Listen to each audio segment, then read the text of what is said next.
Welcome to the first lesson on factors, multiples, perfect squares, and perfect cubes. So today we're going to review, I think it's grade 4, but I do remember it's elementary school at some point. So if I say factor trees and you go, oh yeah, we're going to take a look at that. And that's pre-work for our first algebraic unit where we need to get into polynomials going back to first semester grade 9. So this lesson's called Factors and Prime Factors. I'll be going back and forth, so it's probably a good idea if you have a printed copy of the notes that's also attached to the lesson so that you can more easily follow along. So we'll just look at the definition of a factor. A factor is a number that divides evenly into another number. And so all of the numbers that divide evenly into 10 are, and they don't have to be in a certain order, they just all have to be there. I prefer to write them in ascending order. So what are the numbers that divide evenly into 10? Well, we've got 1 times 10, right, which I'll get to. And then what are our other factors? 2 and 5. And so now what we're going to do is I'm going to have you list all the factors of the next numbers. And so again, order doesn't matter. So I know I have some students that will pair them up. For example, for the first one, they'll write 1 comma 6 because 1 times 6 is 6. And then they'll also write, of course, 3 and 2. So just to give you an idea of that, as long as they're there, because that's what I'm going to be looking for, is just to make sure that they're all there. 24 has a decent number of factors. See if I can squish them all in here. 1, 2, 3, 4, 6, 8, 12, 24. Just barely made it. 31, the numbers that divide evenly into 31 are only 1 in itself, which makes it what kind of a number? Which you can't quite see, but it is on your notes. It makes it a prime number. So we'll look at that as well. And then 80, well, this is going to be tricky. I'm going to start up here. And so, like I said, you want to go 180. 2 times 40, 4 times 20, then we have 5 times 16, and 8 and 10. So there's an example of how you can pair them up like that. Just figure out the method that works best. So then I'm going to slide over here because now what we want to do is we want to identify the prime factors. So before we get into that, let's just take a look here up in the corner. I thought I had this set up properly, but just a second. Here, move it over just a bit. There we go. So how many factors are there for each number greater than 1? So these numbers here I just chose, right? So that, excuse me, there's a variety of number of factors. So you can see here there's 4, here there's 8, here there's 2, 1, 2, 3, 4, 5, 6, 7, 8, 9, 10. And I know in the past I've had students say, well, it has to be an even number, which is a really good observation. But we also came up with 9, and so 9 has 3 factors, 1, 3, and 9. So we're looking for something that's a little bit general. So for each number greater than 1, there are at least 2. So I wrote 2 or more.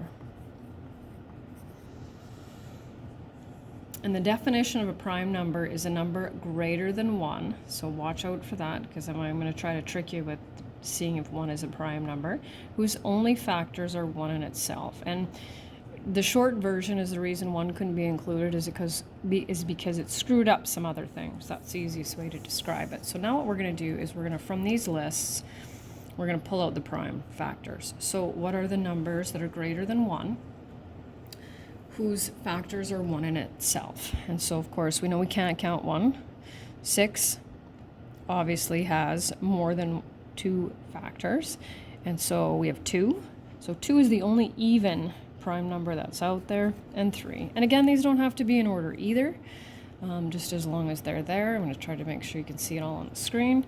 So here, what do we have? Same numbers, right? 2 and 3. We know that 1 is not prime. The definition says greater than 1, and so we're going to leave 31. And for 80, we have 2 and 5. And so that's what we'll be looking for. So those are factors and prime factors. And I'm going to call them nouns, because when I say they're factors, that's what they are, right? Person, place, or thing. Here, we're going to factor, which is a verb. So I have the steps on the right. And just to jump ahead a little bit, what we'll be doing in our first algebraic unit is actually factoring polynomials, not numbers. So this is kind of some pre-work just to get us ready for that. So it says write 2 factors of the number except 1, because that's not going to get us anywhere under the number. And then continue to factor until only prime factors remain. And then I'll help you with that third step once we get to that. So suggestion would be to try to take just to limit the number of steps, which is not required. But the closer your factors are together, the fewer steps usually it takes. So for example, if you pick 2 and 28, well, 2 is a prime factor, so now you're going to have to continually break down 28. So what I'm going to do is choose 2 factors that are fairly close together, and that's 7 times 8. Order doesn't matter. We'll talk about that in a little bit. And if 7's prime, which it is, I recommend pulling this down, and I won't get to that for another, I don't know, I'm going to say a couple of days. But sometimes what happens is if students leave numbers up here, they forget about them and it kind of screws up their answer. So 4 times 2, this is not prime, so we bring it down, and we're finished when we have all prime numbers. And so then the last step says write your answer as a product. Product is the answer we get when we multiply of prime factors. So that's going to be 2, and I have 3, so 2 cubed times 7. And definitely on a quiz or an exam, I would take a little bit of time and just confirm that 2 cubed times 7 is 56. So this should be 56, so should this, and so should this. I mean, we're all human, so we all make mistakes, and I encourage you to check that out. Next one. So I need 2 factors of 80. Well, let's go up to here because we have them all there. The 2 that are the closest together are 8 and 10. And so we'll keep going with that.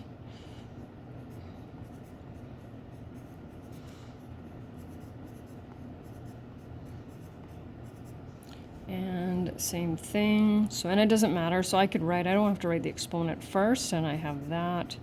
2 to the 4, make sure exponents are slightly smaller. And then if I type in 5 times 2 to the 4th, then I will get exactly 80, which is what I need. And so, like I said, just to kind of give an example, one of the things that you'll have to factor within a fairly reasonably short period of time will be something like x squared minus 7x plus 10. That's where we're going to have to break that down as well. So this is just to kind of get us primed for that. Factoring a number means to write it as a product of its, well, let's take a look here. Sometimes students do things but they don't really know what they're doing, and I try to avoid that as much as possible. So we've written it as a product of what? These numbers are all prime. So product of its prime factors. When you cannot factor a number, and I just gave you an example there, it means that the number is prime. Oops, there it is. And I gave you just a few examples of 3 different examples of how 24 can be factored. So you can see here 8 times 3 was chosen, 6 times 4, 2 times 12. And you can just see the number of steps is a little bit different. Again, it doesn't matter as long as we end up with the correct answer. Is the order of factors important? Well, no. And why is that? Well, what operation are we doing? We're multiplying. So when multiplying, is the order important? Well, 2 times 3, 3 times 2? No, it's not. It is with a couple of other operations, but not this one. So how can we make sure that we have verified correctly? Well, 2 parts, and I strongly encourage you on the quiz and the exam to check. Take a little bit more time. So the first thing that you want to check is that all of your factors in the bottom row are what? Prime. They have to be prime. And sometimes students forget. I've had a couple of 4s and 9s and even the odd 21 in there. So you just have to watch out for that. And next, when you multiply, we looked at this already, when you multiply your prime factors,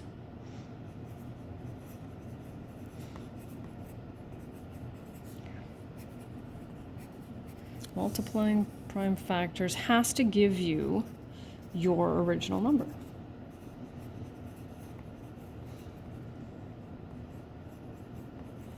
And then the last example on the page is just something from your assignment. So I wanted to make sure that you were kind of ready for that. So you can see there are rectangles and circles. And so when we break it down, we have to make sure to break it down so that the numbers in the rectangles are not prime. And so I need two factors of 50, with the exception of 1 and 50. So we'll go with 5 times 10. So the 5 is prime, so it needs to go in the circle, and the 10 is not. If it's not prime, it's, what is it called? It's a composite number. So we'll bring down the 5, and we'll break that down, and then slide that over just a little bit here. So now I need two different factors of 50, 2 and 25. So 2 and 25 goes there, and then of course, unsurprisingly, we end up with the same, right? So there's another, so there's 2 5s and a 2, and 2 5s and a 2. So the numbers in the rectangles are composite. And that's it.